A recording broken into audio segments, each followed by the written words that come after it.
From the Bay, headsets on, volume up. This is Bo's country. Let's go. Wednesday night, red light on. Mics get hot when the puck drops on. Talking boats, no holding back. From the first face off to the post game crack. Schoolie takes no script, no throne. Just thunder voices, Tampa grown. From the couch to the ice, feel it rise. Hit a roll before the lights. We the thunder. Hear it purr, hear it pound. Podcast loud, shake the ground. Shooter games loaded, late night play. Same kill instinct, different way. Benchmark arena, Tampa Bay. Bolts all night, all damn day. Turn it up, let the whole world know. If it's Lightning Hockey, we the thunder. Late night lobbies, headset scream. Chasing winds on a glowing screen. Then it's back to the eyes, blue line tied. Cooch with the vision, point takes flight. Vassy stone cold, crease on lock. Thunder rolls every time we talk. From power plays to playoff runs. Same damn city, same damn drum. Say it loud if you bleed blue. We the thunder. Hear it pound from the podcast mics to the downtown sound. Benchmark arena, feel that sway. Tampa Bay all damn day. Hands up high, let the anthem go. Lightning Hockey, we the thunder. We the thunder.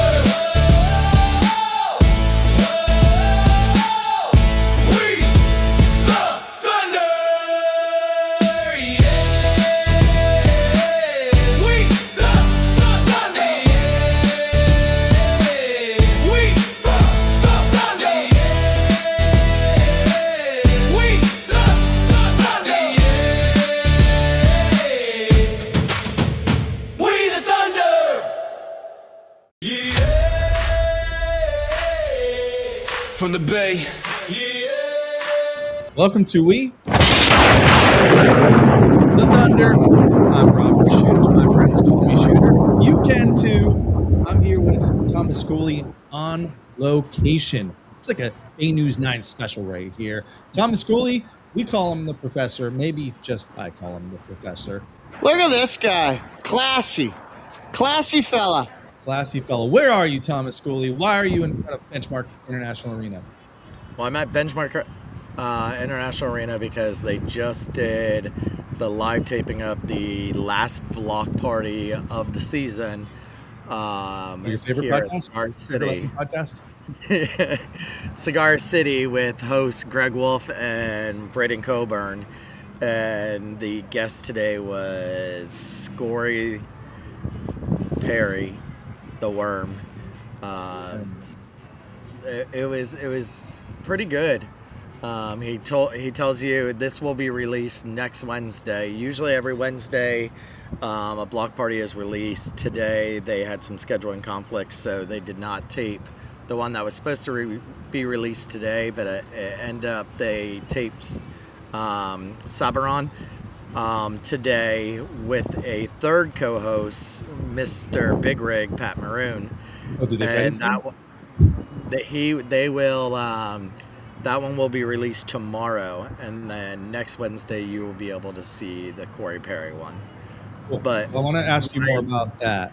But first, let's tease a little bit about the next hour or so of what we're going to talk about. We're going to talk about Corey Perry because he's actually been playing really well the last week. And by the way, if this is your first time here, we stream on the Coastal Sports Digital Network. Thank you, Angel, for the ability to do that. We are a Tampa Bay Lightning fan podcast. We have no affiliation with the Tampa Bay Lightning. I legally have to say that. Just kidding. but what we do is we break down the Lightning hockey season week by week. And by the time you get to April 1st, gosh, it gets old doing this. But don't worry, because in a couple weeks we go into playoff mode, and that will be really interesting this season because hopefully we'll make it past the first round. And we go live after every playoff game, and we're going to have some surprises for you because it's going to be a little bit different of an off season. So the longer we go, the more interesting it's going to get. So this week, what we want to talk about is some of these players that have been on fire. The team is playing really well. despite the loss last night. But we want to talk about Jake Gensel. We want to talk about the Worm playing well, but also the Lightning first periods have been awful. So try to figure out why the Lightning keep falling behind, because that's not a formula to win in the playoffs. And then we've got some news with the team. We got some news with former players or coaches I want to talk about. And then I've got a shooter game just for you. It's a leftover. It's a leftover, Schoolie. We had to squeak it in because it's kind of relevant to like what happened 2 months ago at this point. So got to get it in. We got to get it in. So a full hour of fun stuff for you. And I do want to ask about Corey Perry and some of the stuff that he talked about. So spoilers coming ahead if you do want to hold your ears until next week when that block party does come out. You'll want to do that in a second. But I do have a question to put out there in the chat. I'll leave it on the screen for a little bit. As we get ready for the playoffs here in roughly 2.5 weeks, what team do you want to see the Lightning play first round? So don't answer it yet, Schoolie. We'll get to that. I want to get some people in the chat in their opinion on that, but and we'll take a look at what the playoffs looks like if it started today. So answer that if you're out there in the chat. Let us know. But Corey Perry on the block party. What was it? You were going to ask me a question. What was that question? They asked him who was the best chirper that he has played against. Who do you think was the best chirper? Now, he's played forever. He's played against almost everybody there is. I can tell you this person still plays in the league. Oh, okay. My first guess was going to be Pat Maroon. Yeah, nope. But he's disqualified. Still plays in the league. Is it someone that I would think of immediately? Like they are that person, that guy? Yep. Let's see, I can't answer. And I can tell you this person does it the most. Well, Brad Marchand. let's, huh? Brad Marchand. There you go. See, listen, we had a lot of people that talk smack about like you guys don't know hockey. Like, but bring any question you want to the table. I just picked one guy out of thousands of players that Corey Perry's played. That's kind of an easy one. Marchand's like a. Well, here was the other question that our Sticks of Fire friends, Joyce, Debbie, and Tony asked was, if a zombie apocalypse happened right now, who would survive it on the Bolts? Who would survive a zombie apocalypse on the Bolts? I would go with. I don't know. For some reason, I want to say Hedman. They did bring Hetty's name into it. He was not his first pick. On the Bolts roster today, Hagel? No, he said he would be gone immediately. Him and Cirelli and Paul, they would all be gone. You're on the right direction with Hedman. Eric Chernak. Nope. McDonough. There you go. McDonough. Yeah. He said McDonough and him. I yelled out Pointer would still be asleep during it. Yeah. He'd oversleep. Yeah. He'd be like, what the hell happened? So it was good. Corey Perry was really good in all he wants to play. By the way, he is coming back next season, whether or not it's with the Bolts. He always says he determines the season before if he is playing next season. Greg Wolf informed him tonight he's actually 20 games away from tying Wayne Gretzky for most career games played. Oh, wow. So next season he will pass that because he did say today that he is playing next season. So even if he wins a cup? Even if he wins a cup. But that is his biggest thing, is he wants his son. We saw some interviews and something about it before, and he says that that's what he wants, his son. His son has been in the building for the last 3-4 years and has got to see the cup, but he said his son has never got to touch the cup, and he wants his son to be able to touch the cup. Well, hopefully we break the curse. We know it's possible. Corey Perry won the Stanley Cup with Ducks, so But possible. think about this. You've touched the cup, right? No, No? I stayed away from it. Oh, well, I've touched the cup, but Corey Perry's son has not touched the cup. Why would he? He's probably only like It's- what, 6 years old or something, 7. Yeah, I think he said he's 8 or 9. Yeah. Corey Perry keeps losing the Stanley Cup. Yeah, but finals. you would He's think not he would going near still, you it. know, it travels every year. You know, it's got to be in the building. He's played so many teams. It's got to be in the building one time when he's at this team.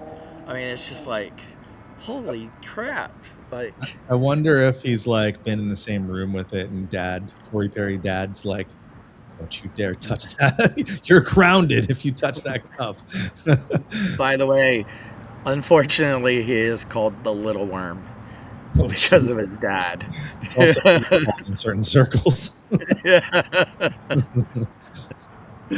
little It's one. funny because I had a little inside joke when they asked him how he got that nickname, and I was like, "Oh no!" But I think he said it was Bertuzzi that gave it to him. Said he just plays like a worm.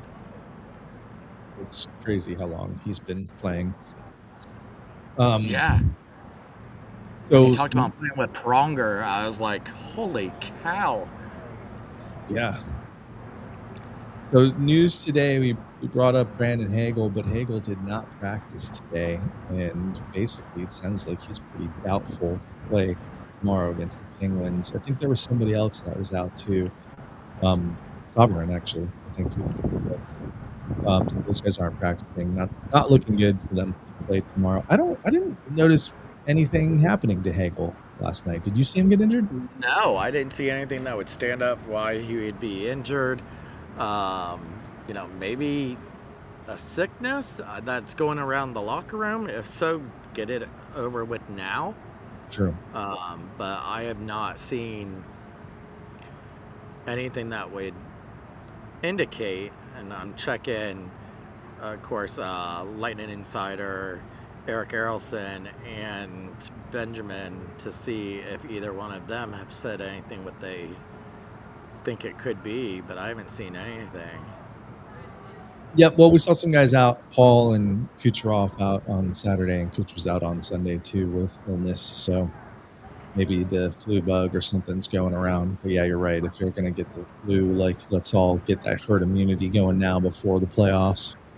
Of course, everybody was like, Eric, you better say April Fools after this. You better say April Fools after this. And April Fools did not show up after that. So it looks like, and the different comments look like most people are leaning towards him being sick again. I hope so. I guess that could be it. We wouldn't have noticed that in the game, right? I thought after watching some of the games this weekend, I thought Point might be sick too. Not that he was playing horrible, but he seemed like not himself. Not that he was playing bad, but it just, I don't know. I kind of got that feeling too. And I'm sure there's a couple guys that were not feeling well if it's going through the locker room. Surprising that Cooch missed 2 games though on the weekend. Fell behind McDavid in that points race, but still really only 3 points behind. But he's got some work to do. He wants that scoring title again. Yeah. Who they play? They play Pittsburgh tomorrow. Oh, we're going to go through the whole schedule, my man. We're going to go through it. We got a whole nother week of games, which... Well, no, I was reading Benjamin Pierce's tweet about it to see if he had updated anything on what was up with Hagel, and just the comments were, oh, he don't want to play against Buffalo. When he goes into the arena in Buffalo. Buffalo has 1 winning season, and they troll like they're the Florida Panthers. Yeah. I mean, listen, they've been waiting a long time for this. And I give them credit. We set it up last week. Listen, the coach of the year Give it to Light it whoever up. wins the Atlantic. They'll earn it these last 2 weeks. And they've got one up on us, but they've also got one more game than us. By the So, way, Lightning magic number 4 is 4. yeah, getting close. They Still, cannot clinch tomorrow. They can get down to 1 point tomorrow with some losses. Ursanek was just telling everybody here and the thing, they can, after the end of the night, it could go to 1, but they cannot clinch tomorrow. so maybe on Saturday, we'll be able to clinch. I'm pretty confident we're in. That's why you see the question on the screen right now. Let us know. Quiet in the chat today. Who do you Yeah, want? Serena said she was going to be watching, but I don't see her in here. I'm really curious what people say to that question. Who is it that you want to play in the first round of the playoffs? And we're going to go through some playoff scenarios too later. But let's start to talk about some of the games. We had 4 games between this Wednesday and last Wednesday. The first one, we took a rare loss versus the Kraken. Still an overtime loss. The Kraken have never beat the Lightning in regulation. But the theme of this week is that the Lightning go down early. So they go down to the Kraken 2-1. Some pretty lazy goals they gave up in that first period. Way too easy. And honestly, a lot of these goals in that first minute are way too easy. Like, you can't let guys just walk in on Vasi like that. Or any goalie. You're going to score goals when you get a free look at the net. Luckily, Sorelli scores one, so the Bolts get within 2-1. But then they go down 3-1. And then it looks like the Bolts are possibly going to come back and win this with goals from Gensel and Perry. Another theme for this week, Gensel and Perry. These guys are on fire right now. They're carrying the offense. So the Bolts do tie it, but they go to overtime. And Brandon Montour, I'm right in thinking that Brandon Montour tortured us when he was at the Panthers too, right? Yes. Yeah, he's just one of those guys that scores a lot of goals against the Lightning. Had 2, including the overtime game winner. That was an unfortunate little sequence there because Hagel broke his stick. So really, it was, instead of a 3-on-3, it was a 3-on-2. And then you got to give Montour some credit. Did you see that goal that he scored in overtime? He did not look at Vasi at all. That was a complete no look.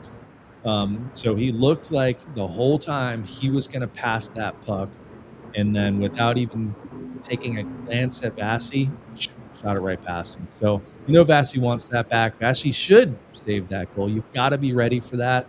But pretty clever goal, and Montour had 4 points in that game. And he's a defenseman, so you don't want that. But Kraken win in overtime. We still get a point, keep the point streak going, which was broke last night. And then Ottawa comes to town. We find out as I'm heading to the arena with my daughter on Kids Night. It's day, 1:00 start. I think the only 1:00 start this season, unless I missed one. But we find out on the way, I'm like, bad news, Layla. No Kucherov. And Nick Paul was out too with the illness. And immediately, 18 seconds in, the Bolts go down by 1. And then they give up another one. So they're down 2-0 in that first period. And we were joking around on the sky deck at intermission that we might have to start kicking the kids out. we might have to start kicking them out slowly. But thankfully, it was the kids on the Lightning that stepped it up. Like, who would have thought, Kucherov's out.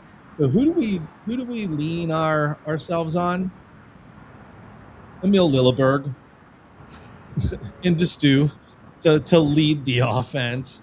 Lilleberg with the best game of his career with the cage on. 3-point game. The game-winning goal, 2 assists. He had a game. He was the 4th Norwegian player in NHL history to have a 3-point game. And I'm telling you, I'm glad the Lightning had really stuck with him, because even after his injury, where he missed a lot of time, he seems to be taking these baby steps forward to be a real NHL player and showing that he's got some offensive play in him too. I mean, that was We talked about it at the beginning of the season. We said he was taking those stupid penalties at the beginning of the season and getting in the box, and we said somewhere the Lightning are going to have to sit him down and be like, stop taking these stupid penalties. And since then, he doesn't take those stupid penalties, and instead he's like turned a whole new gear on and has been a wholly different Lilleberg. Because remember last year it was, who do you rather go with, Perbix or Lilleberg? And and people were like, well, they both suck. Well, this year you see a lot more people going, when's Lilleberg coming back? When's Lilleberg coming back? Like, from his injury, he comes back and he's not doing the stupid penalties. He left right where he left off. Listen, I mean, he met an inspirational fan earlier in the season. We're not going to name names and who that was, but it just seems like since that moment, he's really, really become a true NHL defenseman. And then Destu with a goal and an assist in that game. And then really it was Gensel with the dagger on the breakaway, because really it was a close game, even though we had the lead 3-2 game. Lilleberg, number one star of that game. Yep, with the 3 points. And I got to give credit again. Perry didn't score that goal. Gensel did. But the beautiful stretch pass from Corey Perry. Both score 4 straight and win the game 4-2. And I'm not joking. We should call her in here. I as the first period starting, we're looking at the scoreboard. My daughter's saying, it's not looking good, Dad. And I told her, Bolts are going to win 4-2. Watch. They say the worst lead to have in hockey is a 2-0 lead. Well, the Bolts are making that a little bit too much of a habit. We don't always need to give the team 2 goals that we're playing. But pulled that one off and then did it again versus Nashville. Nashville's goals, though, and Cooch was out again in this game, but Nashville's goals were kind of, I don't know. I mean, the first one was... Let's not go past the return of Steven Stamkos. Oh, yeah. Stamkos plays for Nashville now. Did he do anything in the game? Did he score points? He did it. Oh. No. He gave me a puck in warm-ups. Did he give it to you, or did you steal it from a kid? Oh, no. Trust me. No, he gave 3 kids them, and then right before he went off the ice, he reached out and grabbed one, and then came over to where I was and pointed to me and threw it at me. Gave his big boy one. That's right. And you tracked him down before or after the game?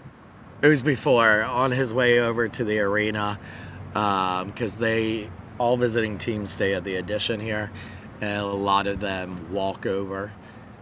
So that's where we go in anyway. So he walks past us to go as he's going to the arena. O'Reilly walked past us. Did you trip him? Marchessault walked past us. Did you step over him? Man, he looks like he's putting that for him hair dye, and his hair was looking extra black right now. Judging a lot of these guys' hair product. Well, Serena was like, "Look at that." Barry Trotz walked past us. Corey Perry walked past us. The Lightning, because Lightning players live around the corner also. The ones that don't have houses here, they live around the corner, so they all walk through there too. So if you're here early enough, you wouldn't know what that's like. They all walk past you. So when Stammer walked, so they always mostly stay at the Addition right across the street. So like, I go tomorrow night after the game, I might catch them at that rooftop bar slamming beers. No, they don't stay after. They fly out as soon as the game's over. The night before, you will. Gotcha. But they usually have like 11 o'clock curfew. Well, Stamkos back. Yada yada. Second time back. Get used to it. He ain't coming back to play for us. I can't get used to that. All right. Well, first goal was a Chernak trip hook. Like, I don't know what you call it. Everybody went into the net on that Yeah, one. And of course, they review it and call it a goal. Whatever. It was a it penalty. was. Yeah, I guess it does count. It turns out the refs know the rule book, except last night. It's that. Johansson in net, by the way. Yeah, that was JoJo game. And JoJo gets the win. But the Bolts do go down 1-0. Again, the theme of just going down early. And we've heard the coach, we've heard Cooper start to mention this, like, hey, we gotta stop this. He knows that's not going to work out in the playoffs very well. I mean, you see it so much in the playoffs that the team that scores that first goal wins those games. So they've got to figure that out. But have we heard this before? Gensel ties it up. Perry scores the game winner. Hagel also scored a goal in this game. And then JoJo does get the win. So big win versus Nashville. But Nashville's a West Coast team. It was last night that the Bolts really needed to win. Montreal's sitting in third place, now on a 6-game winning streak, maybe getting hot at the right time. Marty St. Louis returns to the arena. And Vinny LeCavier, they were both here. That's right. Vinny is, forget what he told me. Scouter. No, he framed it up as like something fancier, but I'm like thinking in the back of my head, you're a scout. Yeah.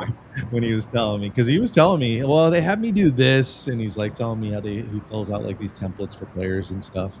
By the way, if you don't know, me and Vinny met up on St. Patrick's Day. That was 2 years ago, I think, at this point. Yeah. Yeah, so it was a while ago.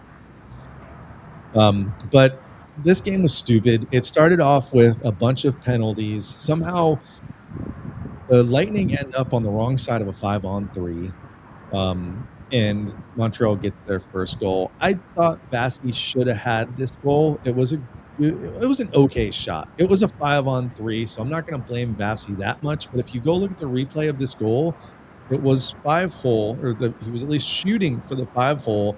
And it hits Vasi's stick and moves his stick and gets deflected in. If your stick hits that puck, you got to save it, Vasi. I know it's a 5-on-3, but I'm sure he would tell you he wants that one back. So, again, the Bolts go down. Every game this week, even though we won 2 of them, we've gone down in the first period. Luckily, guess who comes back and ties it? Jake Gensel. Gensel. Heard that before? Yeah, Gensel's just on a tear right now. And then Montreal takes the lead again. I really didn't like this goal. It was Sorelli and Mosier, who are great defensive players, but not on this play. Somehow leaving Cole Caulfield all by himself on the other side. Credit to Slafowski or whoever passed that over to get it through, but Caulfield can't just have that easy of a shot, and Vasi was still on the other side of the net. It was like the only way you're not scoring is if you miss the net, and you can't, with a goal scorer like that, you can't make that mistake. Anyway, I was listening to Eric Erelson before the game like yesterday, and he was commenting that if you let them play like last time, they're going to outshoot you. They're going to. And something he said, and I've noticed on all these games when they're scoring against Vasi, they do that quick release shot. That is apparently what seems to be Vasi's not seeing now. It used to be, if you shot from the blue line, it went in. Now it seems to be that quick release, and it's totally blinding Vasi, and he's not seeing those shots that are coming after him. And Eric was saying, last night, it was going to be a long night against Montreal if you let that happen, and they let that happen. It's any goalie, though. You've sat next to me, but if you ever sit by me for a game, I love to point out when a player should have just shot the puck as soon as it got on their stick. Because even if you wait that extra second, I don't care if you're trying to cradle it to get a better, not slap shot, wrist shot off. you give that goalie that extra split second to get in position, to see the puck. You're better off just letting that thing rip as fast as possible. And there's always plenty of net. There's net to shoot at. You're not always going to hit it, but the faster you do it, the better chance you have to go in. And that just goes for any goalie, I believe. And like I said, you'll hear me talking about that a lot if you're watching a game together. But the drama came towards the end of the game. So it's 2-1 most of this game. I thought the Lightning outplayed Montreal most of this game, flipped on the scoreboard. But what happened was this all started with Chernak, who just destroyed Suzuki in a clean hit. And then Suzuki decides to take a penalty. I don't know if he was all rattled from that hit, but decides to, I think he hit Johnny Gord from behind. So Suzuki goes in the box. And then while on the power play, Gooch takes a massive hit face first into the boards. It is called a 5-minute major boarding. It is reviewed, as you can do. That's why they call them 5 minutes, so they can go back and review. They can't review the 2 minutes. So they go back and review the 5-minute major for boarding and decide that it is not a major penalty. Can we review this? Can we review this hit? Are you bringing it up? Yeah. Give me a second here. I thought I was sharing my screen already. But let's take a look. Thanks to the wonderful internet here and X. Let's take a look at this. This video is awful, but it's all I could find. So there you go. So the argument is he turns into it. Yeah, he did turn, but he has the right to turn that way. Here's where the video is really crappy. I don't know if they were talking or whatever. But, dude, I mean, come on. This is straight into the player's numbers and then pushing his head right into the boards there. How do you justify rolling this back to a 2-minute minor penalty? I mean, do you think I'm wrong? Do you think this should have stayed 5? Okay. From what we've seen this year, that's a 2-minute penalty all day long. For the definition of the 5-minute major, that should have been a 5-minute major. But what we've seen with the officiating this year, that's 2 minutes all day.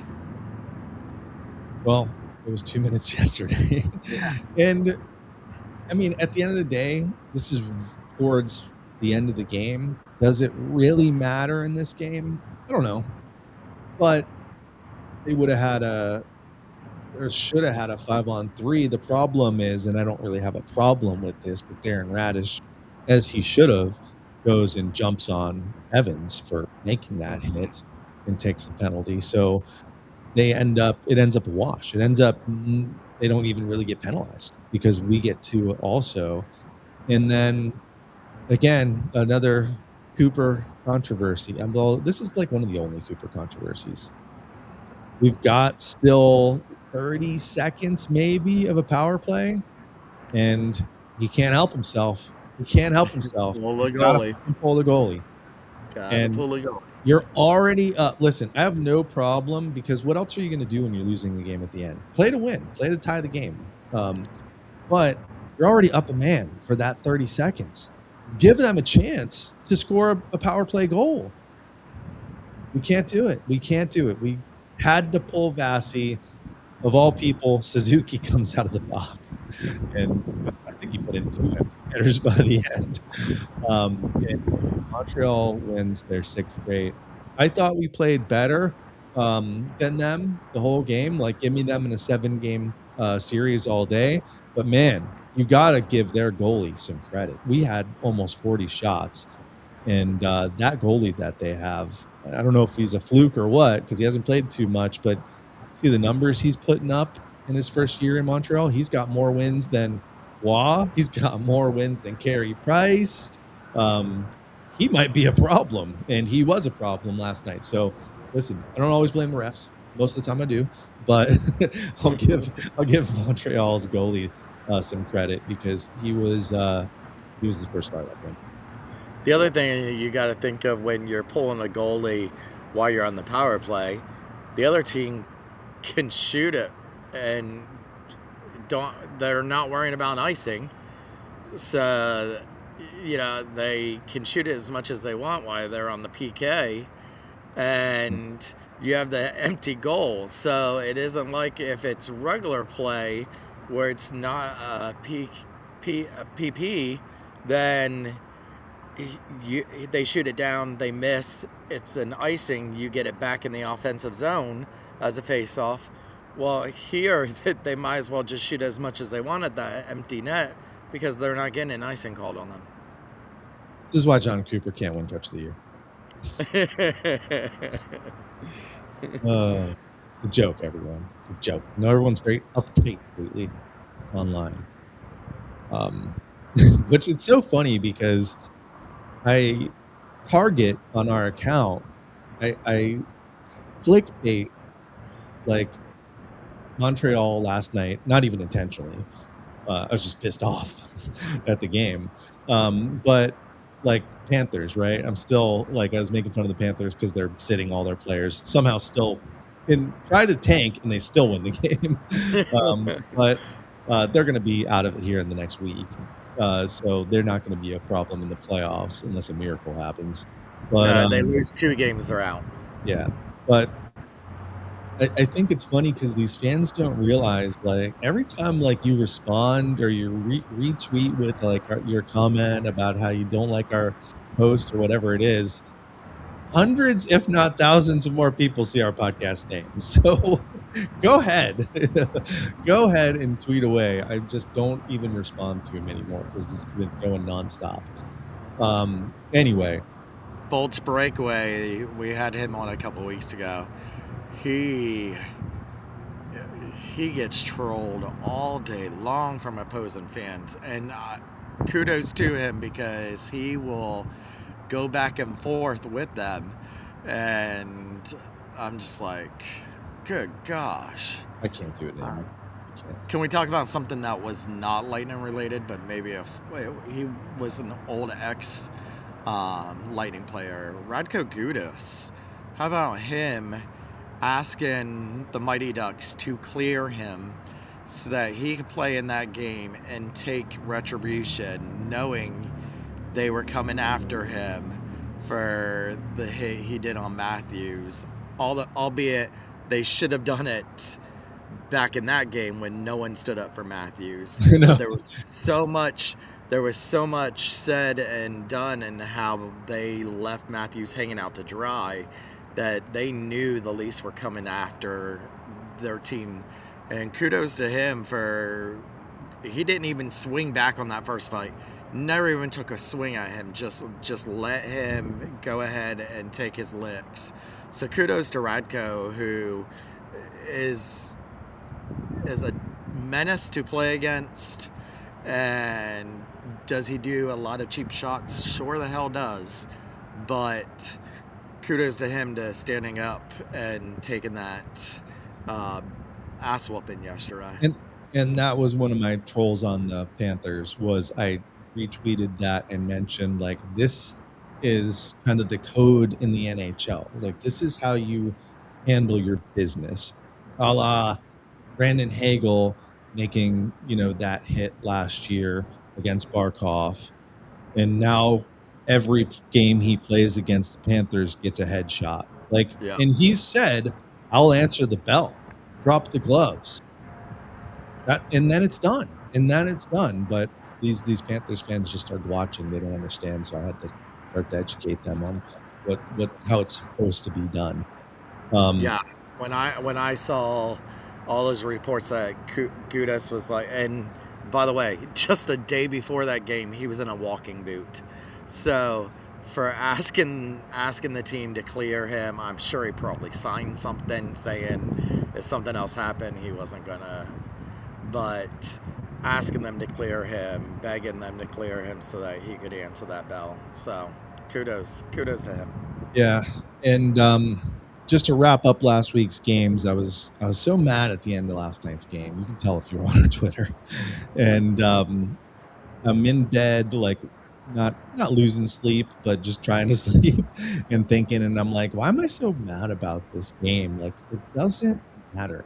It really doesn't matter at all. Anything like the next 2 weeks are stupid because we just have to win a couple games and get in the playoffs.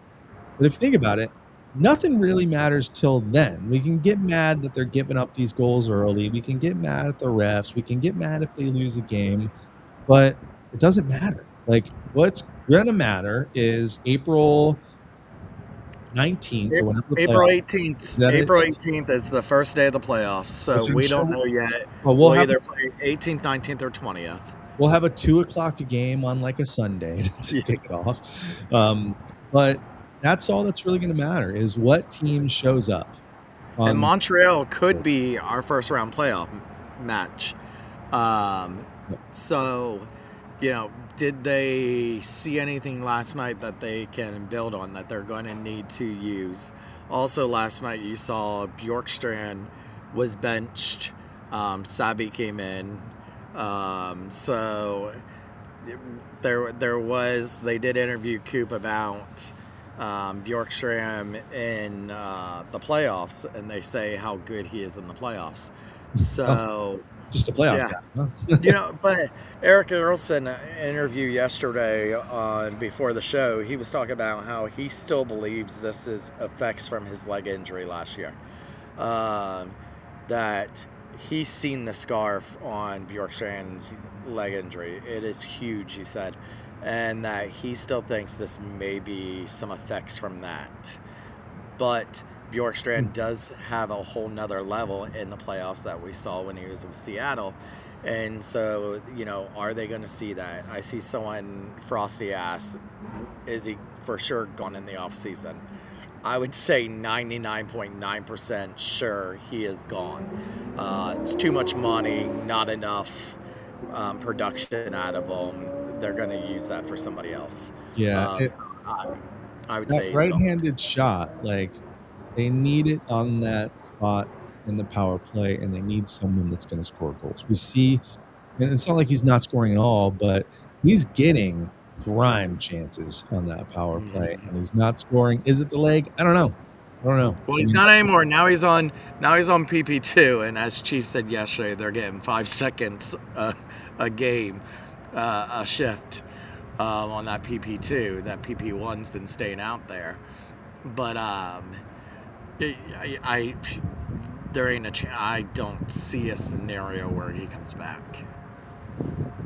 Yeah, I mean, maybe if he becomes this playoff hero, but then again, that's going to just drive his price that the Lightning probably won't want to pay. So, and I've been saying it all season, waiting for him to start to heat up. Like, if there's anyone on this team I could see, like, really heating up during a playoff run, it's him. Like, He would be the guy. He'd be like the killer, like you'd see Killer. I mean, there were some playoffs where Killer did not score, but there were some where all of a sudden this guy's a scoring machine. Same thing with Andre Palat. He would go on these streaks in the Tyler playoffs. Johnson. Yeah. So if there's anyone that can do it, I think he can. But I mean, you just keep seeing his ice time just go like this and this and this. What we really need, and they're getting a ton of chances and really good chances, is that third line to score some damn goals. Yep. I mean, they're at the right spots. They're doing the right things. Holmberg, a lot of chances the last couple games. Jurgensen, chasing that 100th goal for a month now, has gotten a lot of chances. Yanni's the only one. I think Yanni had a couple chances this week too where he should have scored. But he is the one that is scoring a little bit more, I feel like. But in the playoffs, they got to get these guys on the third and fourth line scoring. So, yeah, we'll see what happens. Because think about it, teams are going to shut down whatever line Nikita Kucherov is on, or try to. And if they can, somebody else has to do the scoring. Yeah, we've seen that in playoff past. You shut down the Kuch line and point and your first round exit. So you got to get scoring from your other people. All right. Well, let's look at the playoffs. And again, I don't think anyone has answered our question that we've had on the screen for 40 minutes now. I know well, I'm right. you know, Said, let's see. I didn't you really. know I'm right. Said shouldn't care. People shouldn't care.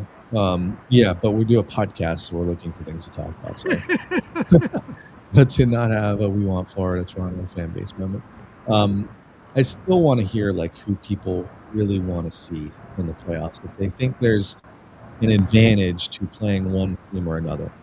I want to see Pittsburgh. Well, you will tomorrow night. Yeah. I won't be here. All right, so here it is. If it starts today, Eastern Conference, Buffalo, top seed for the Atlantic, is going to play Boston.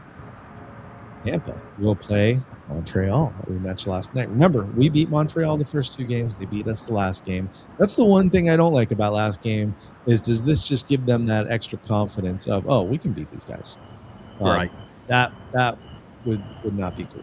And then Carolina, Columbus Blue Jackets, Pittsburgh, and New York Islanders. Here's what I think's really interesting about this year's playoffs. Buffalo hasn't been there forever. Boston, not in there last year. And then this is not the same Marchand. I know they got Pasta, but it's not the same Boston team. It's a bunch of new characters. They're not a bad team, but playoff proven, haven't been there. Well, haven't been there last year. Montreal made it last year, but, didn't do anything. Still newer playoff players. Carolina can't make it to the finals. That's like they gotta make it to the finals. They gotta win it. In fact, here's a good question for you: if the Lightning don't make it to the Stanley Cup Finals in the East, it's Carolina, right? They got to be the favorites. They're number 1 in the East. Not Buffalo, I would imagine. Possibly. They've played good enough, but again, once you get to the playoffs, are these guys ready? Like hockey. But you know how we talk about, like, these are some good seedings. And you know how we talk about how they should do 1 through 8. And when I look at these games, really the only one I think that could be a round 1 sweep is the Islanders-Pittsburgh one. For who? I think the Islanders take that all day long. Yeah, but the Islanders are so with hit a or goalie miss, like too. Sorokin against Pittsburgh, I think the Islanders win that all day long. Columbus, I think, can give Carolina a run for their money. Montreal can give Tampa a run for their money. And that's going to be a rematch of the 2020 in the bubble Stanley Cup. And then Boston against Buffalo. I think Boston can give Buffalo a hard time too. So you would want, and I'll pull up the standings here because that's not set. Some of these teams might sneak in, and it's changing daily. You would want Pittsburgh if possible, which at 92, it's the only way we would get them is if we win. If we go above Buffalo and Carolina's above us. Yeah, I don't see Pittsburgh happening. No. It's most likely. I mean, it's most likely gonna be Montreal. Yeah. Unless there's a drastic change, I guess it could be. Listen, Boston's 2 games behind them. Montreal's got a game in hand, so still that looks like it'll be the matchup. But Bruins could sneak in there. I think that's what we're looking at, and also. These 2 could swap too. That game on Monday in Buffalo is a massive, massive game. That game 4-point swing. 4-point swing. Okay. We could take what will essentially be the number 2 seed, and then that puts us up against whoever ends up in this number 1 wild card, right? Right now it would be Boston. And if not, it's going to be Montreal. So it sure is looking like Montreal or Boston. And both of those teams have played us really well. I mean, the Stadium Series, arguably, we shouldn't have won that game. So it's the playoffs. You got to beat good teams, and we really, I think, need this team to kind of find that extra year when they do reach the playoffs. And it doesn't matter what happens tomorrow. It doesn't matter what happens. By the way, today was team picture day, and I was looking at some of the video earlier while you were talking, and Hagel was skating on the ice playing around. So I'm wondering if it is just sickness. He didn't participate in the practice, but they have him in the video. In any of these videos that I've seen so far is Victor Hedman. So we have not heard anything about Victor Hedman. And that went down a week ago. I've talked with a few people with the team today, and they said it is very tight-lipped. Very tight-lipped. Do you think he comes back for the playoffs? I don't know. Me and you guys, speculation. We do a podcast. Not allowed to. Of course, we're going to talk about it. I know. We're not prying into their life. We both listened to Mike Calta on 102.5 The Bone, and he said he had an inside source. It just wasn't verified, but what was his thing? Nothing to worry about, or I wouldn't worry about it. Yeah. Is what he said, but he also made the comment that he's played a lot of years with Tampa. So yeah, there's not much to read into there, but no. Hey, I want the cap back, at least in the building. If he can come watch. And I know Stamkos had to have reached out to him while he was in town. Best friends. They've been best friends since Hedman got drafted. Stammer bought Hetty a Bentley for his wedding. Their kids were friends, so I'm sure Stammer and him have talked. Okay, other news, and then little game. Get out of here. Noah Steen. Huge news this week. Noah Steen signed entry-level contract. I guess the deal with this was like they had to sign him before June 1st or they lose his rights. Yeah. So, yeah. Same as like Isaac Howard last year. Yeah, because I was doing my research, see like if this guy's blowing up or anything like that. It appears that he's like playing above what they yes. Expectations, yes. Yeah. So as it projected as a bottom six guy, penalty kill guy, specialist type of player, but scoring a little bit more than they thought. So maybe middle six guy, 21 years old, 6'1", 194 pounds, 7th rounder from 2024. We'll see him at the Crunch next year, see what he can do. And then I keep seeing rumors about our guy we like to talk about, Ratenian.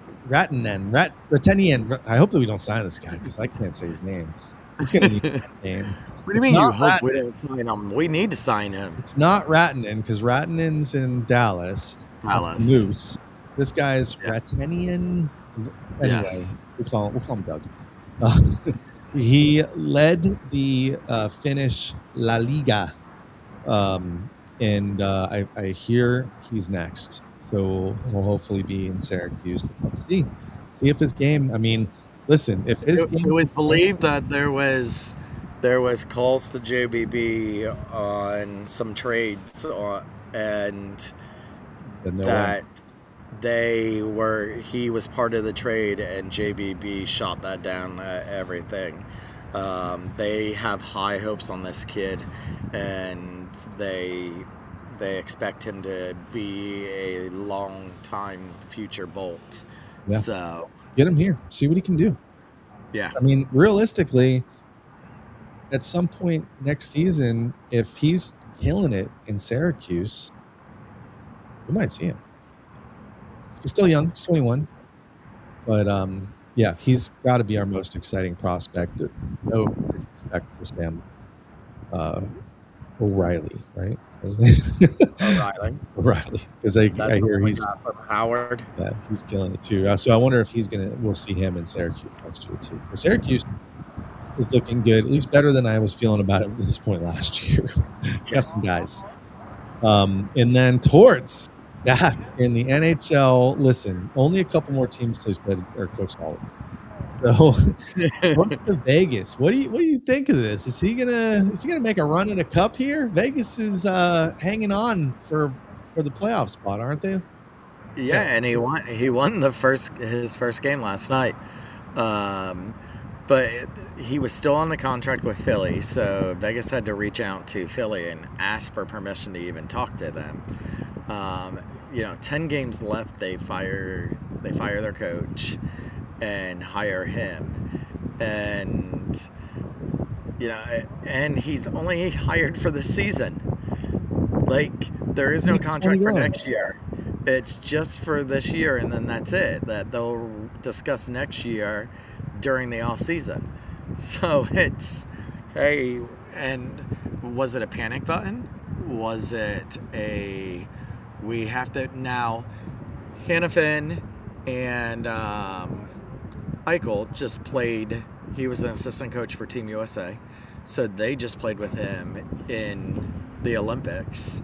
So, and I saw a clip of the podcast that the brothers do, Kachuk brothers do. Your second favorite podcast. Yeah, with their dad, and they were talking about how Torts just coaches different, and he makes you want to, and that Four Nations, the coach of the Four Nations would give them a pep talk or would yell at them, and they'd go already to leave the locker room, and Torts would go, "Wait, one more thing, I got to say something," and he would always put his little spin on the things. And they said Torts is someone who you want to play for, and so I wonder if Hannafin and Eichel had a hand in getting Torts over there. Yeah, I don't know. Because then once they hit that panic button, you see Toronto fires their GM with still, I mean, why would you do it like this during the season and not just wait for your remaining 10 games?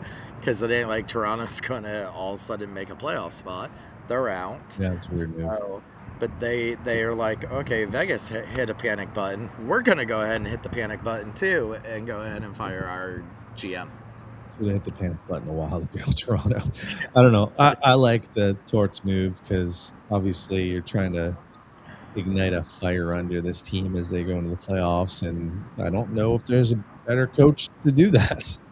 Yeah. So we'll see. It goes really well or completely backfires, because if these guys are like, nah, this ain't my guy, then it's going to be a quick exit for Vegas. But hey, maybe now this makes them a player. We talked about it. The West is a weird place right now. I think it's Avalanche or Stars, and maybe the Golden Knights were thinking like, hey, it's a weak ass group of teams here. Let's make our move and see if we can get ourselves in the finals. But I think it's still the Stars or Avalanche. I'm not counting the Wild out either. The Wild are sitting at 94 points, so they got a pretty solid roster, but can't seem to win quite as much as they need to. All right, game time. All right, so I had this one lined up for a guest that we were going to have during the Olympic break, and we had to change up the show for some reason. So it is an Olympic themed game. Listen, it's either right now or we wait 4 years, and this show's probably going to be around 4 years. Let me see what it's like before maybe we'll wait. It is blind ranking the best Winter Olympic sports, but I know you're biased, so we're taking hockey out of the equation. 5 spots. I'm kind of combining sports because in the Olympics they have so many different events, so we're kind of just lumping skiing in with skiing. Excuse me. So 5 spots. All right. So slalom is with skiing. Yeah. All right. So let's start. All that. Let's start with skiing. As an Olympic event, blind rank 1 through 5. Skiing's 5. Yeah. Skiing, down like they're on the 2 things and they got the poles. Oh, you hate skiing. Okay. Biathlon.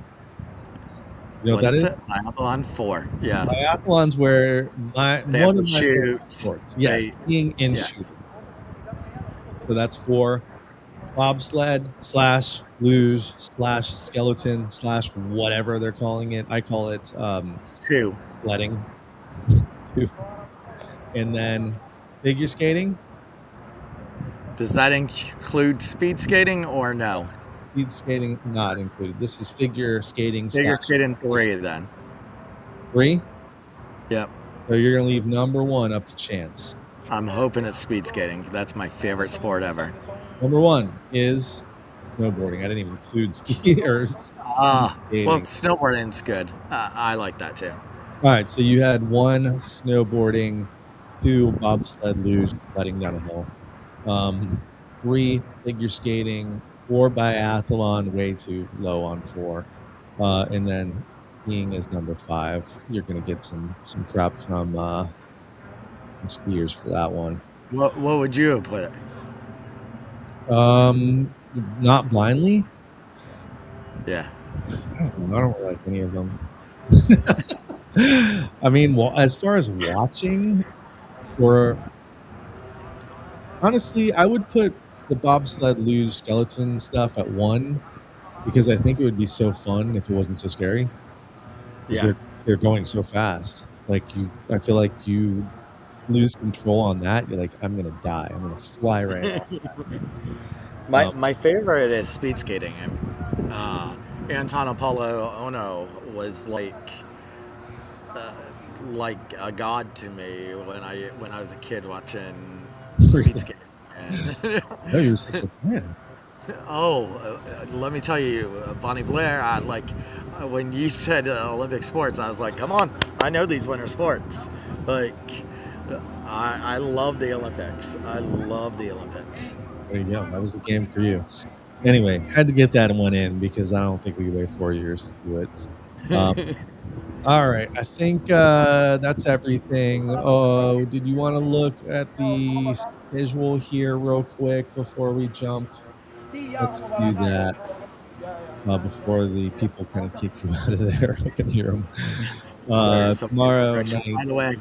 By the way, one of the things we found out tonight that you'll see on Sabby's block party tomorrow, the usher that is in charge of where Greg and them stand during the game told yesterday during the player intros where it shows them walking in on the Jumbotron. She said, that player right there, that player. And Greg's like, what about that player? And she's like, he walks out the employee entrance. And Greg's like, what? And he's like, he walks out the employee entrance. And so they ask him today, and he's like, yeah, I work here too. He's like, why not? And then I guess Bjorkstrand also walks out the employee entrance with them because Greg's like, do you clock in and out? Like, you're just, and he said, no, I work here too. It's just easier. Maybe they want to avoid like the stupid walk-in videos and stuff. Well, no, that's walking out. Walk in, they're required to walk in that way. That would drive me crazy. I know some of the players like it just because they like to dress up and stuff. Like Sergachev's famous for it now, I feel like. Well, it was really cool, the ties that they gave the players for that kids game that had all their kids' pictures on it and everything. That was pretty cool. And then the commentary from the kids was cool. There was one with Yanni's daughter. Apparently it was pre-taped that because someone asked Franzone today if that was pre-taped, and he said, yeah, they've learned in the past that when all of a sudden the kids are great and then all of a sudden they put the camera on, they go, now, and the kid doesn't do it. He said, so we pre-taped them. I believe it. All right, tomorrow, Pittsburgh Penguins, 7:00. And then we've got the Boston Bruins. A lot of yellow and black coming to town the rest of this week. That wraps up. And going there. Yeah, that wraps up the 7-game home streak or home stand. Yeah. And then we've got Buffalo in Buffalo, probably the biggest game of the year, biggest for the regular season. That wasn't played outside. And then Tuesday we go up to Ottawa for a back-to-back. Which game do you think Vassy starts for that one? Ottawa. You think Vassy's not going to play against Buffalo? Oh, no. Yeah, no. He'll go Buffalo. Sorry. Yeah. And then we will be back on that spot on the 8th. So we'll be back on Wednesday night for probably our last Wednesday night, unless there's a hockey game or playoff game that night. And then we've got Montreal and Boston. No, we'll have one more Wednesday after that. We've got a game on the 15th. That would be the 16th, wouldn't it? Yep. Oh, no, 15th. You're right. Sorry. That's Fan Appreciation Night. By the way, I know we're going to have one more thing, but on April 9th and April 11th, the Lightning are doing watch parties. The 11th is at Midtown, and the one on April 9th is at Yeoman's.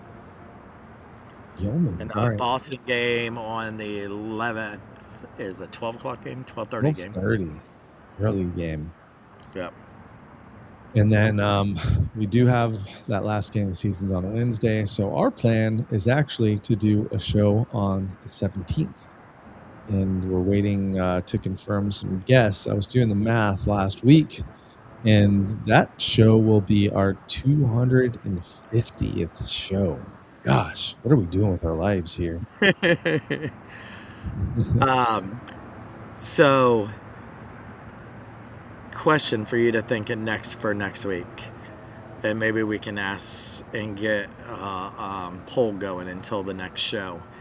That game on the 11th and never mind, you don't have the 12th on there. I was like, are those back-to-back games? Those are far enough apart that Vassy can play both games. Yeah. Games. Okay, never mind. Nope, just one more back-to-back left next Monday, Tuesday. So I think we're going to see JoJo get in the Ottawa game, and I think he might get one more in just to get it in because he'll be done for the season. He ain't playing in the playoffs, hopefully. So yeah, I think. Where would you play him? Either the 15th or the 11th. I would do maybe the 9th against Montreal. You probably have a clearer picture who your playoff opponent's going to be, and maybe you don't put Vassy in against if Montreal seems to be the lock. Maybe you don't put Vassy in against them. The only argument against that is they're going to do JoJo back-to-back, not back-to-back nights, but back-to-back games. And have a huge 1, 2, 3, 5 days for Vassy. But then he would do the final 3 every other game. That would kind of give him a couple days rest going into the playoffs. Well, we'll find out soon. 2 weeks left. And then we're on to playoff mode. Don't forget, we will be live after every playoff game. I say we. Thomas Schooley will be live. Me, maybe. And I don't know. I'm hoping for a long playoff run, just like the good old days when we started this show. I'm going to try to bring that karma. I'm actually trying to not go too many of the playoff games because when I was not going to playoff games during our cup years, we were winning playoff games. So, and I can turn this thing on and do the show, and we're not in some bar or somewhere. Because remember last year we did Top Shelf after games, and we didn't win any of those freaking games except for one. So that was annoying. Anyway, got anything else? Nope. All right. Well, we will be back next Wednesday night. 4 more games to talk about. If you go to tomorrow night's game, and if you're actually still watching this or listening till the end, I'll be there. So feel free to DM me, and I'll be happy to meet you at intermission up on the party deck, sky deck, whatever deck we're calling it. I'll be there on actually the next 2 games. So hit me up, DM us. Until then, this has been We the Thunder. Don't forget to be the Thunder. That's it? That's it.